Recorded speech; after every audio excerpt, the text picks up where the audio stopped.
नमस्कार प्रिय विद्यार्थियों, जीके भाई बीएस चंदेलिया यूट्यूब चैनल पे आपका हार्दिक स्वागत है। और आज की इस क्लास में हम बात करने वाले हैं इंडियन पॉलिटी का महत्वपूर्ण जो चैप्टर है और उसका नाम रहेगा संविधान की प्रस्तावना। बात करेंगे विद्यार्थियों संविधान के प्रस्तावना, संविधान की प्रस्तावना की बात करेंगे। अगर अपन बात करना चाहें संविधान की प्रस्तावना तो विद्यार्थियों प्रस्तावना को ही उद्देशिका कहते हैं।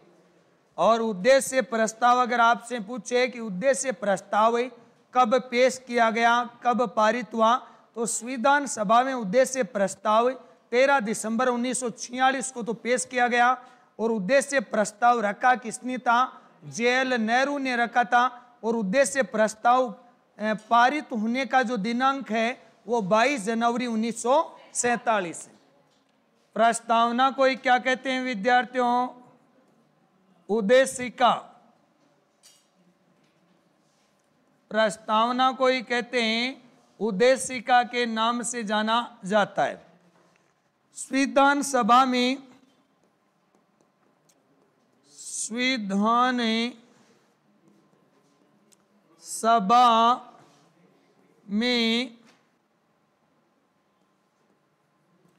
उद्देश्य प्रस्ताव कब एवं किसने पेश किया? यह अच्छा क्वेश्चन बनता है विद्यार्थियों।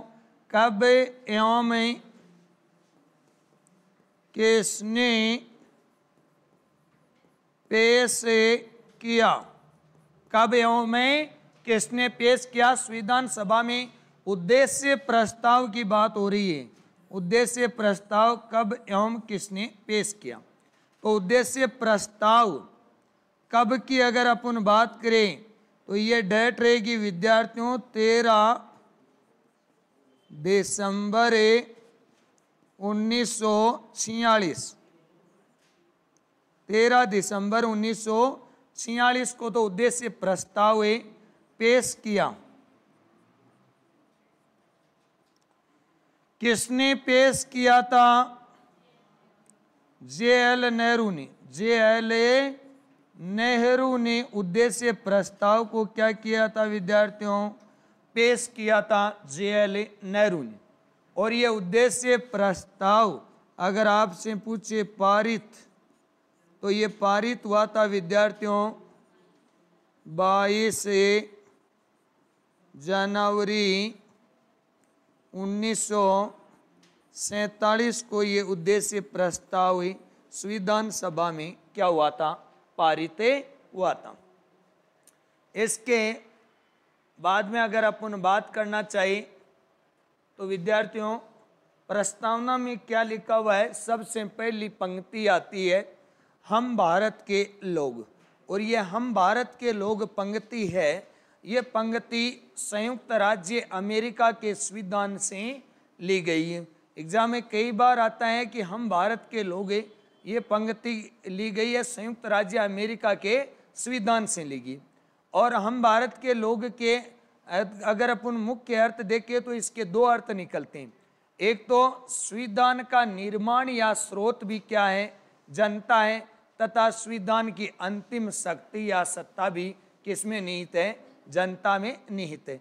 अगर अपन इस प्रकार से भी कह सकते हैं कि इससे इसका मतलब यह है कि संविधान का निर्माण जनता ने किया, अर्थात संविधान का स्रोत भी कौन है? जनता है। तथा संविधान की अंतिम शक्ति भी किसमें निहित है? जनता में ही निहित है। अब पहली लाइन की बात करेंगे विद्यार्थियों प्रस्तावना की। हमें भारत के लोग। सबसे पहला क्वेश्चन बनता है कि यह पंक्ति कहाँ से ली गई है? यह पंक्ति अमेरिका से ली गई है। यह पंक्ति अमेरिका से ली गई है। यानी ऐसा नहीं है कि अमेरिका के संविधान में ये लिखा हुआ है कि हम भारत के लोग, ऐसा नहीं। वहां लिखा हुआ है हम अमेरिका के लोग, जबकि अपन ने अमेरिका के स्थान पे क्या लिख दिया, भारत। कहीं ये मत सोच लेना कि अमेरिका के संविधान में ये लिखा हुआ है कि हम भारत के लोग, ऐसा नहीं। सिर्फ हम अमेरिका के लोग लिखा हुआ है, परंतु पंक्ति ऐसी की ऐसी उठाई है, यहाँ अपन ने चेंज क्या किया है, भारत के लोग। तो यह पंक्ति अमेरिका के संविधान से ली गई है। पहला अच्छा क्वेश्चन यही बन जाता है। और इस पंक्ति के दो अर्थ माने गए विद्यार्थियों। कितने अर्थ माने गए? दो अर्थ माने गए। एक तो संविधान का निर्माण या संविधान का स्रोत किसको माना गया है? जनता को। संविधान का निर्माण या स्रोत भी कौन है? जनता। संविधान की अंतिम शक्ति ऑब्लिक सत्ता, ये भी किसमें निहित है? जनता में निहित है, निहित है। विद्यार्थियों, इस प्रकार की बातों से स्पष्ट होता है कि अगर इनको अपन लाइनों के रूप में लिखना चाहिए तो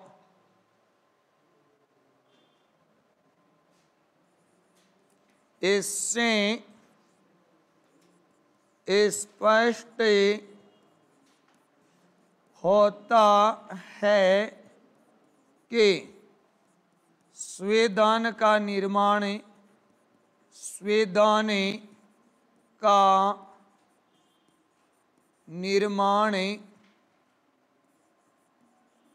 जनता ने किया, अर्थात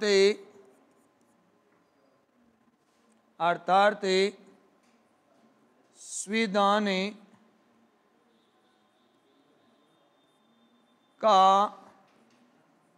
स्रोत वे जनता है।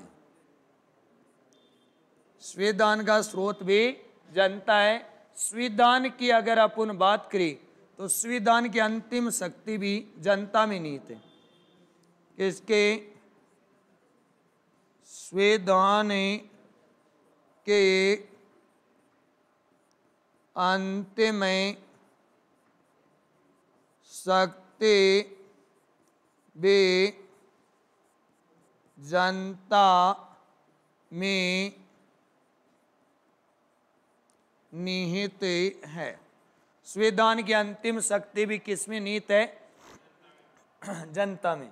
विद्यार्थियों, इसमें कहा गया है कि हम भारत के लोग, ये पंक्ति कहाँ से ली गई है? पहली पंक्ति है ये भारतीय संविधान की प्रस्तावना की पहली पंक्ति कहाँ से ली गई है? अमेरिका से ली गई है। और वो पहली पंक्ति है हम भारत के लोग हैं। इससे तात्पर्य है कि संविधान का निर्माण एवं स्रोत भी क्या है? जनता है, जबकि अंतिम शक्ति या सत्ता भी जनता में निहित है। किसकी? संविधान। इससे स्पष्ट होता है कि संविधान का निर्माण जनता ने किया, अर्थात संविधान का स्रोत भी कौन है? जनता है। संविधान की अंतिम शक्ति भी किसमें निहित है? जनता में ही निहित है। अब दूसरी लाइन आती है, हम भारत के लोग भारत को संपूर्ण प्रभुत्व संपन्न समाजवादी पंथ निरपेक्ष लोकतांत्रिक एवं गणराज्य, ये इन शब्दों का उल्लेख मिलता है सेकंड पंक्ति में। भारत को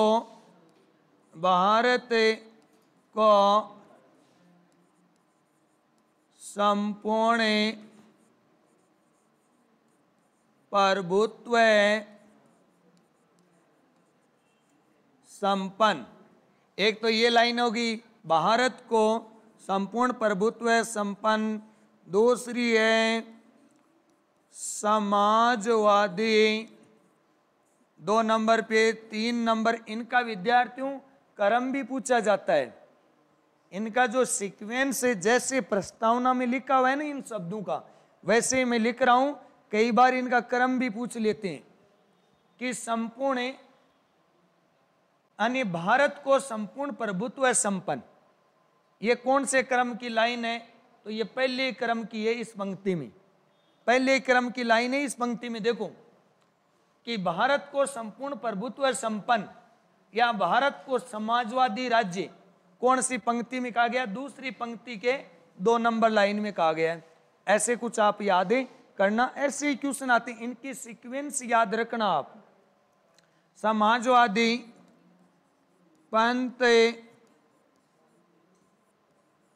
निरपेक्ष से 4 नंबर में लोकतांत्रिक और 5 नंबर में हो जाएगा विद्यार्थियों गणराज्य, गणराज्य।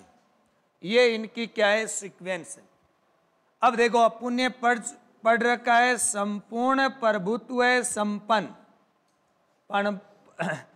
संपूर्ण प्रभुत्व संपन्न की अगर अपन बात करना चाहे तो इससे विद्यार्थियों तात्पर्य है कि भारत आंतरिक एवं बाह्य मामलों में स्वतंत्र है, किसी अन्य देश का आंतरिक एवं बाह्य मामलों में हस्तक्षेप नहीं है या किसी दूसरे देशों की व्यवस्थाओं से भारत कोई प्रभावित नहीं होता है, स्वयं के निर्णय स्वयं लेने में क्या है? सक्षम। संपूर्ण प्रभुत्व से तात्पर्य है कि आंतरिक एवं बाह्य मामलों में विदेशी शक्ति का कोई हस्तक्षेप नहीं है। आंतरिक एवं बाह्य मामलों में भारत स्वतंत्र है, किसी विदेशी शक्ति से प्रभावित नहीं है। यह हो गया संपूर्ण प्रभुत्व। समाजवादी यानी उत्पादन के साधनों, उत्पादन एवं वितरण के साधनों पर सार्वजनिक स्वामित्व के साथ साथ निजी सह अस्तित्व को भी अपनाया गया। समाजवादी से तात्पर्य क्या है?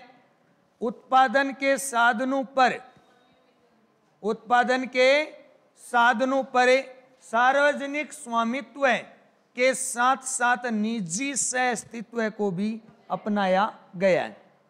तो ये होता है समाजवादी। यानी अपन कह सकते हैं कि उत्पादन एवं वितरण के साधनों पर सार्वजनिक के साथ निजी स्वामित्व है। बार बार बता रहा हूं, ये समाजवादी शब्द बार बार आएगा पॉलिटी में। तो उत्पादन एवं वितरण पर सार्वजनिक के साथ निजी सह अस्तित्व को भी अपनाया गया।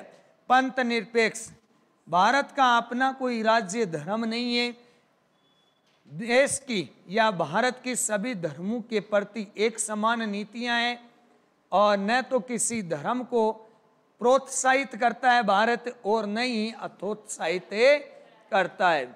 ऐसी बात है पंथ निरपेक्षता, क्योंकि भारत का अपना कोई धर्म नहीं है। लोकतांत्रिक, लोकतांत्रिक से तात्पर्य जनता द्वारा चुने हुए प्रतिनिधि जनता पे क्या करते हैं? शासन करते हैं। यानी लोकतंत्र का मतलब क्या है? जनता द्वारा चुने हुए प्रतिनिधि जनता पर क्या करते हैं? शासन करते हैं। लोकतांत्रिक व्यवस्था है। गणराज्य, जहां का राष्ट्राध्यक्ष वंशानुगत न होकर निर्वाचित होता है वो क्या कहलाता है? गणराज्य। भारत गणराज्य कब बना? 26 जनवरी 1950 को गणराज्य।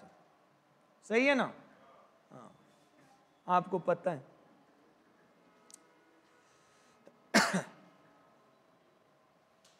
इससे आगे अगर अपन बात करें तो विद्यार्थियों अगला आएगा नागरिकों को न्याय। अगली पंक्ति क्या आएगी? अगली आएगी नागरिकों को न्याय, और इसमें 3 प्रकार की न्याय का मामला है। इसमें 3 प्रकार के न्याय का उल्लेख है। कितने प्रकार की न्याय का उल्लेख है? 3 प्रकार की न्याय का इसमें क्या किया गया है? उल्लेख किया गया। अब विद्यार्थियों इनके अलावा अगर कोई दूसरा न्याय शब्द आए, जैसे धार्मिक न्याय आ जाए तो वो इसमें शामिल नहीं। इसमें एक तो सामाजिक न्याय है, आर्थिक न्याय है और राजनीतिक न्याय है। इनका भी आपको क्या याद रखना है, कर्म याद रखना है। जैसे न्याय आ गया, क्या आ गया, न्याय। तो न्याय भी कितने प्रकार की, 3, 2 और 3। एक आएगी विद्यार्थियों सामाजिक, सामाजिक न्याय। एक आएगी विद्यार्थियों आर्थिक न्याय, आर्थिक न्याय। और एक आएगी राजनीतिक न्याय, राजनीतिक न्याय। ये 3 प्रकार के न्याय।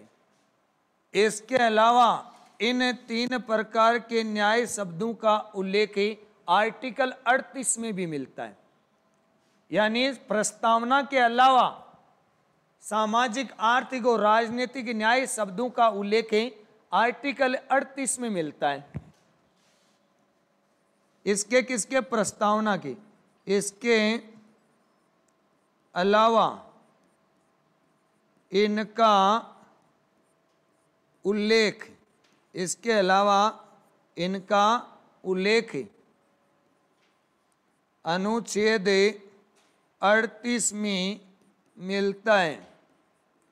और अनुच्छेद 38 है वो संविधान का भाग कौन सा होगा, भाग होगा 4। और भाग 4 में क्या दे रखे हैं, नीति निर्देशक तत्व है। क्या दे रखे हैं, नीति निर्देशक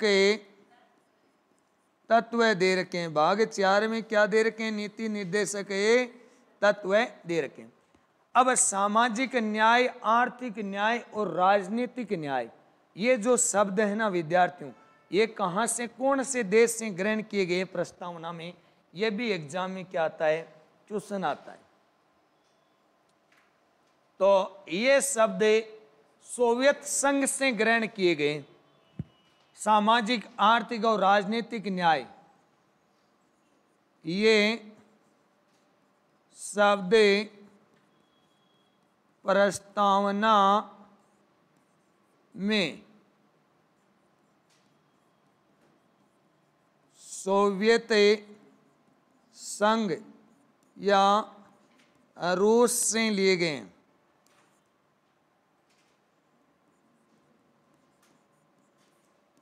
से ग्रहण किए गए, ग्रहण किए गए। तो ये पंक्ति थी नागरिकों को न्याय, जिसमें सामाजिक न्याय, आर्थिक न्याय। वैसे तो लाइन आएगी कि नागरिकों को न्याय, स्वतंत्रता, समानता, भातृत्व, ये शब्द आते हैं। परंतु अपन न्याय की अगर अपन बात करें तो 3 प्रकार के न्याय का इनमें क्या है, उल्लेख है।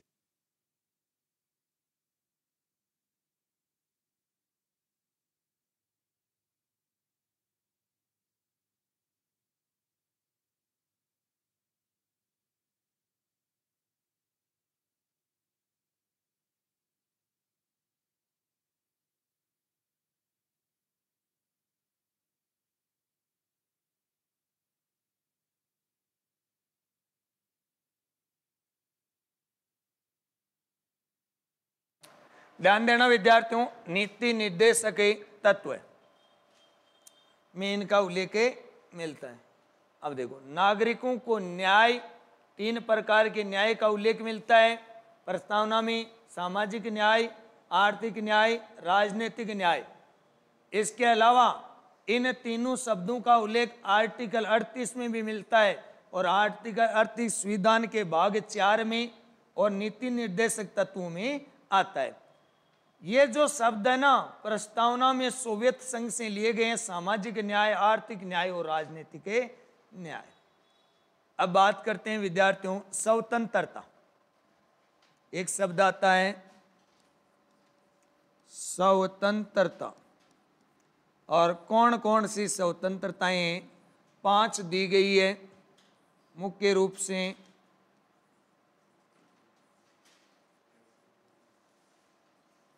5 प्रकार की ये स्वतंत्रताएं दी गई है, प्रस्तावना में उल्लेख है। एक तो है विचार, एक है अभिव्यक्ति, विचार अभिव्यक्ति, विश्वास धर्म, और एक है उपासना। ये 5 प्रकार की दी गई है। विद्यार्थियों, प्रस्तावना के अलावा इनका उल्लेख और कहाँ मिलता है? प्रस्तावना के अलावा इनका उल्लेख कहाँ मिलता है? अगर अपन बात करें तो आर्टिकल 19(1)(a) में मिलता है विद्यार्थियों। कहाँ मिलता है? ये 5 शब्दों का उल्लेख मिलता है आर्टिकल 19(1)(a) में इनका उल्लेख मिलता है। और 19(a)(1) संविधान का अगर आपसे भाग पूछे तो ये है भाग 3 में है, और ये और किस में आएगा? मौलिक अधिकारों में आएगा। मौलिक अधिकारों में आएगा। किसमें आ रहा है? मौलिक अधिकारों में आएगा। विद्यार्थियों, विचार से तात्पर्य है कि एक व्यक्ति था, विद्वान था वाल्टेयर। वाल्टेयर ने कहा कि आप मेरे विचारों से सहमत हो या न हो, परंतु मुझे विचार रखने की स्वतंत्रता तो चाहिए। जरूरी नहीं है कि आप हमारे विचारों से क्या हो, सहमत हो या असहमत हो, परंतु विचार रखने की स्वतंत्रता तो चाहिए। ये बात कही थी किसने? वाल्टेयर। अभिव्यक्ति, अभिव्यक्ति होती है बोल करे, गा करे, लिख करे, रोक करे। ये सभी प्रकार क्या है? अभिव्यक्त करने के प्रकार है, अलग अलग टाइप से। विश्वास, आप मान लीजिए किसी व्यक्ति ने कह दिया कि मैं चांद तारे तोड़ लाऊं, अब आप उस पे विश्वास करो चाहे मत करो, अगले के कोई फर्क नहीं पड़ेगा। ये स्वतंत्रता है। आप ये नहीं कह सकते कि आपने ये कैसे कह दिया। आपको विश्वास करे चाहे ना करे वो कोई इश्यू नहीं है, परंतु आप उस पे ये नहीं कर सकते कि तूने ये बात कैसे कह दी। विश्वास से तात्पर्य धर्म, आप किसी भी धर्म को मानो, किसी भी धर्म को मानो, आप पे कोई आपत्तिजनक कार्यवाही नहीं करेगी सरकार, क्योंकि वह आपका खुद का अधिकार है कि आप हिंदू धर्म को माने, सिख धर्म को माने, ईसाई धर्म को माने, चाहे आप सभी धर्मों को भी मान सकते हो। कोई ये नहीं है कि मस्जिद में जाने वाला मंदिर में नहीं जाएगा। कोई हर व्यक्ति की अलग अलग श्रद्धा है, सरकार इसमें कोई हस्तक्षेप नहीं कर सकती। धर्म, उपासना, आप किसी भी देवता की उपासना करो, चाहे किसी भी देवता की, कोई बालाजी की करता है, कोई भैरू जी की करता है, कोई अल्लाह की करता है, ठीक है। तो अलग अलग उपासना के सिस्टम बने हुए हैं, आप किसी की भी उपासना करो। कभी भी उपासना में देवता ये नहीं कहता है कि मेरे कितने रुपए का प्रसाद चढ़ाना है, नहीं, सरकार बाधित करती है कि आप खाटू श्याम मंदिर में जाओगे तो 51 का प्रसाद लेकर ही जाना पड़ेगा। कहीं ऐसा रूल है क्या? नहीं है। 11 के लेकर जाने पड़ेगा? नहीं है ना। 11, 21, 51, 500, 5100, ये कोई रूल है क्या सरकार में कि आप खाटू मंदिर में जाओगे, सालासर मंदिर में जाओगे, इतने का प्रसाद लेकर जाना पड़ेगा? तो कारण है उपासना रखो, आप चाहे कितने का लेकर जाओ, ये तुम्हारे स्वयं पे डिपेंड है, ये कोई प्रेशर नहीं है।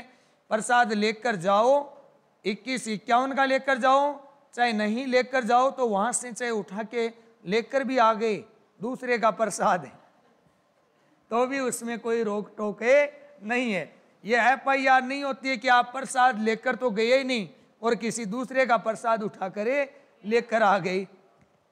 ऐसे मामलों में है ना, कोई न्यायालय हेरफेर नहीं करता है। ये भी नहीं कर सकता कि मेरा प्रसाद था वो लेकर चला गया, FIR दर्ज करवा दूं, ऐसा भी संभव नहीं है, खुद को संभाल कर रखना चाहिए ना। हाँ। तो विद्यार्थियों, इससे आगे आएगा समता या समानता का अधिकार। क्या आएगा? समता या समानता का अधिकार। समता ऑब्लिक समानता, इनकी अगर अपन बात करें तो इनमें दो बातें आती हैं। एक तो आती है प्रतिष्ठा,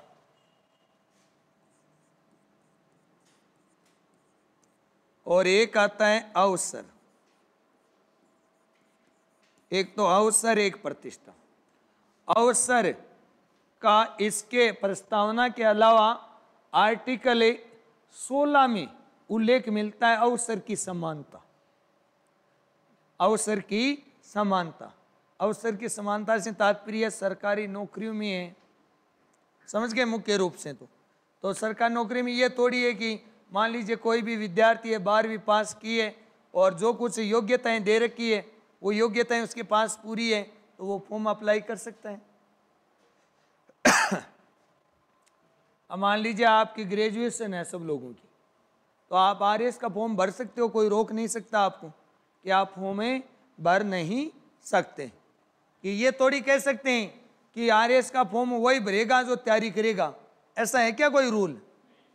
मान लीजिए कॉलेज में सब लोग पढ़ते हैं, अब कई लोग अच्छी तैयारी करते हैं और कई बिल्कुल नहीं पढ़ते, तो एग्जाम में ये होता है क्या कि कॉलेज वाले कह दे कि तू पढ़ के नहीं आया और तेरी एग्जाम नहीं होगी? ऐसे कोई रूल नहीं होते। अवसर की इसके अलावा इसका उल्लेख कहाँ मिलता है? इसके अलावा उल्लेख, इसके अलावा उल्लेख अनुच्छेद 16 में मिलता है। 16 में मिलता है। किसमें मिलता है? अनुच्छेद 16 में मिलता है। अनुच्छेद 16 भाग 3 में है ना, भाग 3 में अनुच्छेद 16 दे रखा है। और इसके अलावा अगर अपन बात करें मौलिक अधिकारों में आता है, कई बार एग्जाम में क्वेश्चन आता है विद्यार्थियों कि समता या समानता शब्द का उल्लेख है, प्रस्तावना में तो है परंतु इसके अलावा और कहाँ है? तो आर्टिकल 16 में। समझ गए? संविधान के भाग 3 में। यह आपको इसलिए बार बार ये बता रहा हूं मैं। इससे आगे अब देखो प्रतिष्ठा क्या होती है। मान लीजिए कोई भी व्यक्ति है जिसकी प्रतिष्ठा को गिराया जाता है नाजायज, तो वो मान हानि का दावा पेश करता है कोर्ट में। अपन कर सकते हैं क्या? वही व्यक्ति मान हानि का दावा कर सकता है जो प्रतिष्ठित है। अपन तो इतने क्या नहीं है, प्रतिष्ठित ही नहीं। अब कई बार क्या होता है, जिले का कुछ महत्वपूर्ण लोग होते हैं जिनका राजनीति में अच्छा कद होता है, जनता की सुनवाई में भी अच्छा कद होता है, जनता में अच्छी जान पहचान है, अच्छी पकड़ है, जनता उनकी बातों को मानती है। ऐसे लोगों को जिला कलेक्टर एक प्रतिष्ठा प्रमाण पत्र बनाकर देता है। यदि अच्छा व्यक्ति है, अच्छे कार्य कर रहा है, फिर भी उसके विरुद्ध कई लोग फालतू अफवाह फैलाते हैं, झूठी अफवाह फैलाते हैं, तो ऐसा व्यक्ति मानहानि का केस दायर कर सकता है अपने प्रति। मान लीजिए अपनी ये थोड़ी है कि अपनी किसी ने बुराई कर दी, अपनी प्रतिष्ठा थोड़ी कम थी और बुराई कर दी और अपन मानहानि का दावा लगा दिया। नहीं लगा सकते। कौन लगा सकते हैं? कलेक्टर सर्टिफिकेट जारी करता है, प्रतिष्ठा प्रमाण पत्र, और ये व्यक्ति जनता की नज़र में प्रतिष्ठित है, जनता की भलाई के लिए कार्य करता है, हमेशा अग्रसर रहता है। यदि ऐसे व्यक्ति की प्रतिष्ठा का दुष्प्रचार किया जाए तो वो मानहानि का दावा होता है। समझ पाए मेरी बात? हाँ, तो अपन तो इस मामले से क्या है, थोड़े दूर हैं। अवसर की समानता मैंने बताई दिया। अब देखो आगे ध्यान देना, स्विधान को अंगीकृत या पूर्ण होने की दिनांक, स्विधान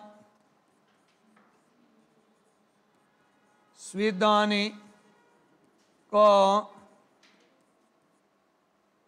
अंगीकृत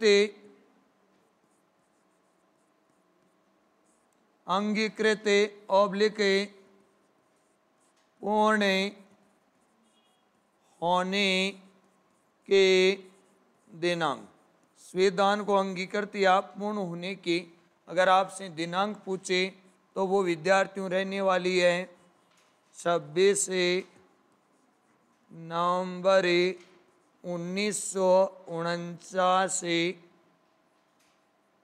मिति मार्गशीर्ष,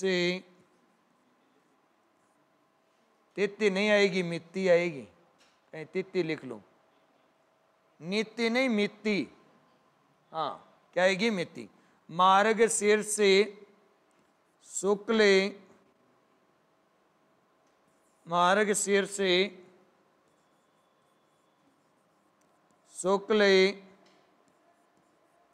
सप्तमी विक्रम संवत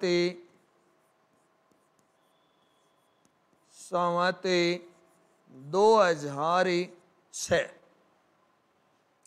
ये आपको इतना सिस्टम आपको याद रखना पड़ेगा।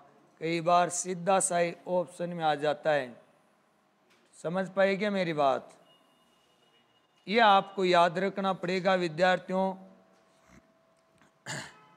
कि विक्रम संवत के अनुसार संविधान बनकर पूर्ण तैयार कब हुआ?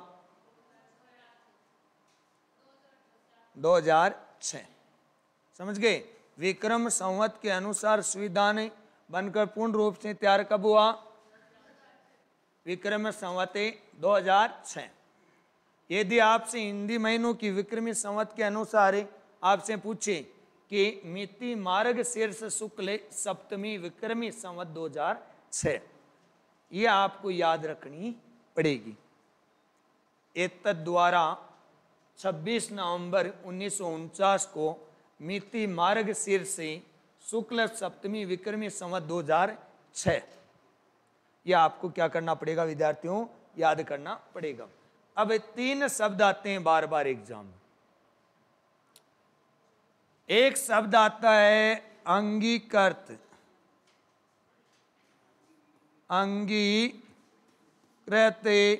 एक आता है अधिनियमित और एक शब्द आता है आत्मार्पित। 3 शब्द हैं। अब इन तीनों शब्दों के आपको अर्थ याद होने चाहिए। क्या क्या है? अंगीकृत से तात्पर्य है स्वीकार करना। क्या होता है विद्यार्थियों? स्वीकार करना क्या होता है? अंगीकृत। अधिनियमित से लागू है, अधिनियमित से तात्पर्य है कि लागू करना। क्या है? लागू करना।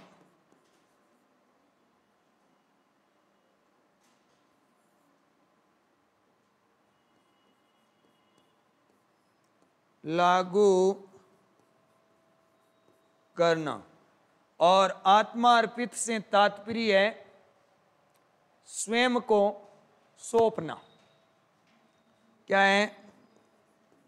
स्वयं को सौंपना, स्वयं को सौंपना।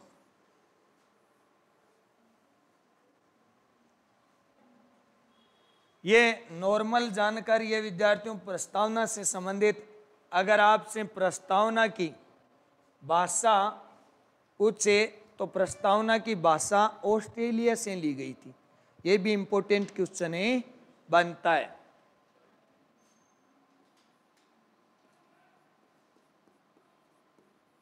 प्रस्तावना की पहली पंक्ति तो कहां से ली गई है? अमेरिका से। प्रस्तावना की भाषा ये ली गई है ऑस्ट्रेलिया से।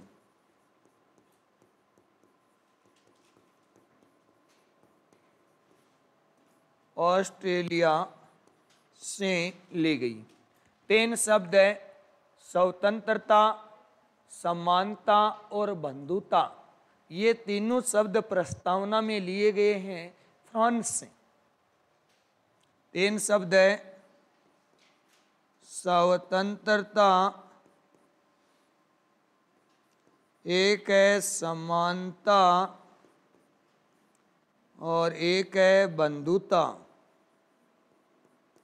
ये तीनों शब्द है ना प्रस्तावना में कहाँ से लिए गए हैं? फ्रांस से के संविधान से लिए गए हैं।